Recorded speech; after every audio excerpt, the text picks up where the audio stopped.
যেন ধ্বংস আর গণহত্যার জন্যই জন্ম হয়েছিল ইসরায়েলের। মানবতাকে কবর দিয়ে গাজাকে ধ্বংসস্তূপ বানিয়েও ক্ষান্ত হয়নি এই ইহুদি রাষ্ট্র। এবার তাদের আগ্রাসী থাবা ইরানের দিকে। কিন্তু পার্সিয়ানরা মাথা নোয়াবার জাতি নয়। তারা ইসরায়েলের প্রতিটি হামলার উপযুক্ত জবাব দিয়ে যাচ্ছে।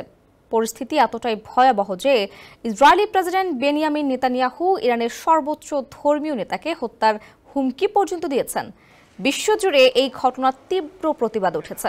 চীন ও রাশিয়ার পাশাপাশি ইরানকে পূর্ণ সমর্থন জানিয়েছে মুসলিম বিশ্বের অন্যতম প্রভাবশালী দেশ পাকিস্তান। মধ্যপ্রাচ্যের সংঘাত যখন বিশ্বকে নতুন করে ভাবিয়ে তুলছে, ঠিক তখনই দক্ষিণ পূর্ব ইউরোপের দেশ ক্রোয়েশিয়া সরাসরি ইসরায়েলিদের ক্রিমিনাল আখ্যা দিয়েছে।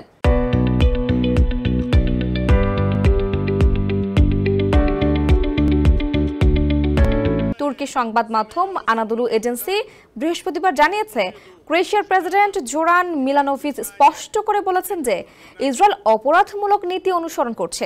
তিনি আরও মন্তব্য করেছেন, এই ধরনের রাষ্ট্রের সঙ্গে কোনো সম্পর্ক রাখা উচিত নয়।